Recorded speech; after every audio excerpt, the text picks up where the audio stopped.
Hey guys, Jack here, playing Spies and Soldiers, which is pretty simple, moving soldiers around on a map kind of game. And right here we have a selection between three rulers to choose from. There's a guy with lots of soldiers, a guy with lots of spies, and a dude with a strong spy and one soldier. I go for the strong spy and one soldier.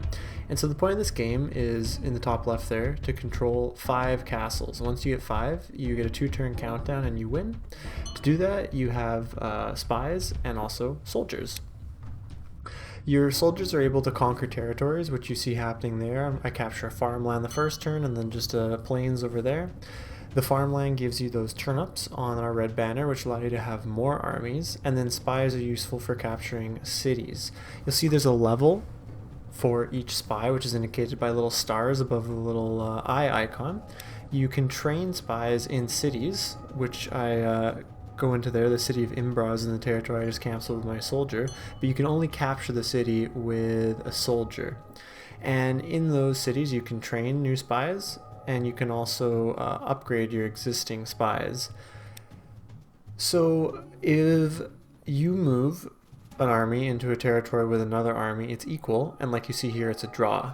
If I had owned the territory already, I would have won the battle and killed him, or if he'd had a second soldier, he would have won that battle. If he'd moved a spy in, he would have won that battle because the spy would have turned the tide of the battle. And then again, if I moved, say, a level 3 spy in and he moved a level 2 spy in, I would have won that battle.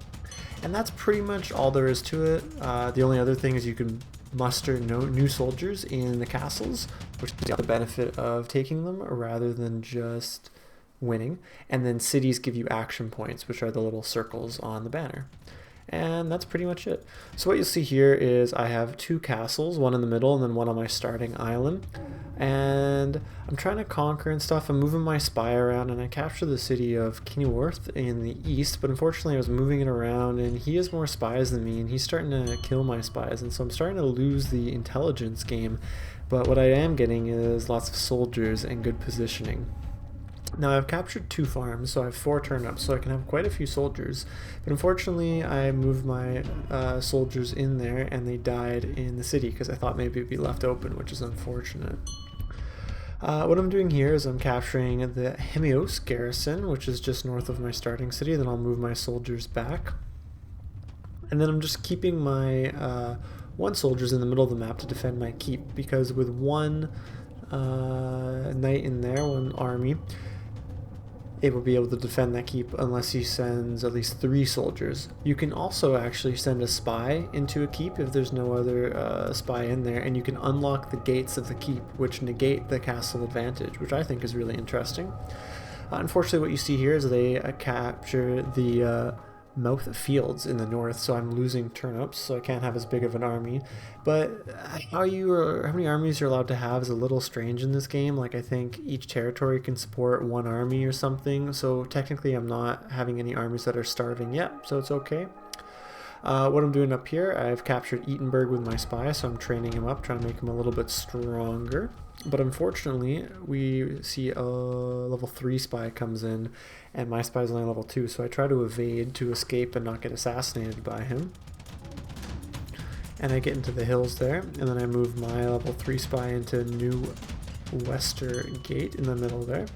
And then I'm trying to kill his weaker spy so I can get control of that city, because I could use some more action points. And then besides that, I'm trying to maneuver a few more armies to Tamworth and Keep in the southwest there, so I can get another castle and then get closer to winning. We managed to kill the spy, I think. No, he left, unfortunately, which is a little lame. And then what I do here is I move the spy into the fields there along with the soldier, because then I'll have the army advantage and I'll be able to kill that 1 soldier that's in there despite only having 1 soldier myself. But of course, I move them in and he decides to leave the same turn, so nothing is resolved. But now I have the fields, so I can hopefully have a bigger army. I try to assassinate a lower level spy there, and then beyond that I'm just moving my armies around a little bit. Unfortunately, the spy I try to assassinate is actually protected by a higher level spy, so I lose that guy. And then, of course, despite the fact I had a soldier in there, he decides to move his 2 armies in, so I lose the fields again, but it's okay, nothing's starving. And now I'm actually attacking Tamworth and Keep, so I'm going with 2 soldiers and a spy, which will mean we're equal, because he is the Keep and the soldier, which is worth 2 armies, and then I have the spy to turn the edge. So now I'm going to actually have 4 castles, which is just 1 shy of the victory point. And you'll see in the north there, I'm sending another soldier to Clifton Rock in the northwest. Besides that, in my starting city in the southwest there, Quatford Walls, I'm mustering some more soldiers because I don't want him to attack me from the farms there in the east. And then hopefully I'd like to take the farms back because again, I don't want to start losing soldiers to starvation. Here I maneuver a troop right back into Keep just in time, and he has 2 soldiers there, so I managed to kill one and then the other one retreats, which is good because we don't want his armies to get too big. Here I see that I actually can't see what level his spy is, which means his spy is a higher level than mine, which means there's a good chance it's going to get assassinated. So I try to run away. Over here I move into the fields and I manage to kill it, which is good. Now I have turnips for days, so I decide to muster another army in my starting city, and then once I do, I want to go capture the farms. I guess luckily for me, he moves his soldier off, so now it should be an easy battle. But nonetheless, I decide to move my 2 brigades there, the Scarlet Column and the Regiment of the Joy Bow. It gets some cool procedurally generated names. Along with, at the very bottom of the map, you'll see that this this conflict is called Peace of the Howden Order. So maybe me, Red, I'm the Howden Order, composed of some different barons or something. Makes it kind of interesting, you know, maybe if you want to add do a little bit of fantasy or something. It's kind of fun. Anyways, besides that, I'm just continuing to push with my 2 armies westward towards the center of the map and hopefully kill his army. And then beyond that, I'm moving my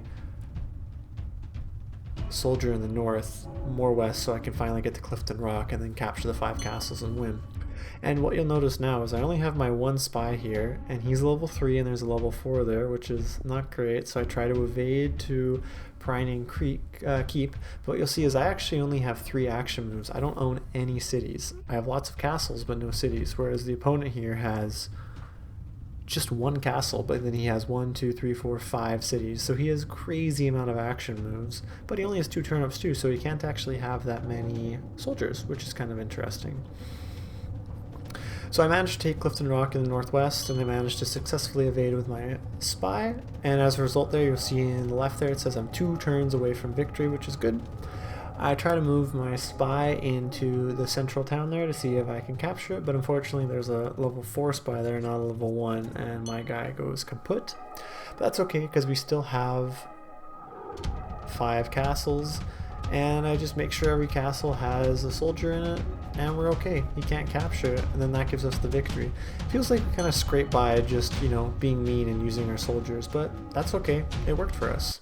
And now we're on to the second game. I feel like I have a bit better idea of what's happening, and you'll see we have the choice of 3 level 1 spies or a soldier, 1 level 3 spy and 1 soldier, or 2 level 1s and 2 soldiers. I decided to go for the bottom one, obviously the 2 soldiers and 2 spies, just because I kind of want to expand and get a better network and hold on to cities and not lose them like I did last time. So first thing up, I moved 2 spies and 1 soldier westward onto the next continent there, and then I capture a city in the north the next turn, a castle in the north, and then I try to move my spies westward and southward to capture more cities, and then there you go, this turn, now I have 5 action moves because I have 2 cities, and then I put my soldier back into the garrison to defend it, and now I'm training up my spies, because, you know, level 1 doesn't really do anything, it's only good for maybe opening gates if they have no spies themselves. And so I want to train these guys up to at least level 3, because then that can usually, you know, do something. And then what you'll see here is, oh, all of a sudden the spies appeared in the home rack gate, which is not good. But luckily I've already captured Topsham Stone in the northeast, so I can move my soldier back to that castle and try to capture him. I move my own spy into the gate area there to see if I can kill the spy. And unfortunately when I go there, he goes to my city, so I lose that one, which is kind of annoying. I'm also training my spy in the south to level 4, and then I'm moving another soldier from my starting area into Castle Arlo to get up to 4 castles, so already 1 away from victory. I move my spy back into my city just to capture it because I don't want him training spies there or anything, and I decide to level up my spy again because I'm thinking maybe he'll come back into the city and then my spy will be getting stronger. Besides that, I capture Arlo in the north, so then I'm moving my soldiers back south where they can be more useful. And what you'll see here is he actually moves his level 2 spy southwards, which I think is interesting. We'll also see that he moves his level 3 spy into the Hemrak Gate, which isn't great, but I'm not too worried because he has no soldiers nearby to capture it, even if he did open the gate. And what I'm doing is I'm actually sending one of my armies west to the city of Zamarok to see if I can capture it, because if there's no spy in it and you have it under military rule with a military unit, I believe you capture it. And what we see here is he moves his spy on the southern island south again, right into my spy, so I go for an assassination. I also train another spy in the city to the south, which I think makes it easier to kill them, because if they evade into the city, I think you keep an eye on them and you're still able to get them, which is good. Anyways, we get that spy, which is great. He moves another spy into Hemrak Gate, which is kind of annoying, but it's okay. I move my level 4 spy north, I recruit another spy in Milhamburg, and then I move a soldier less from Ledburyburg into the northern part of the southern continent.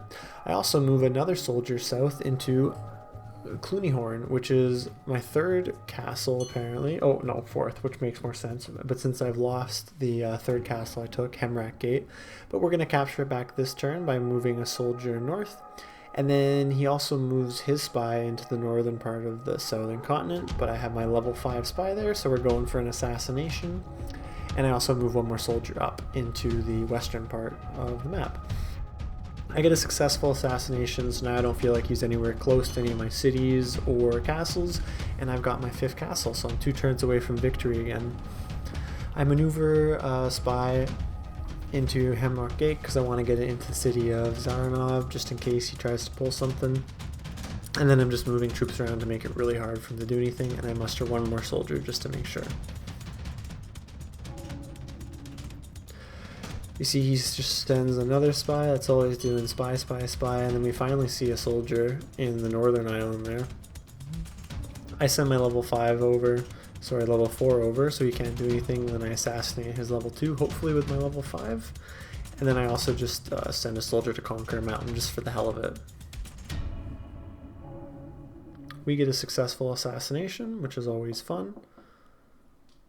We conquer the mountain territory, and we keep all 5 castles for 2 turns. And we've conquered. The span of the fragmented ruler is over. Good luck, guys.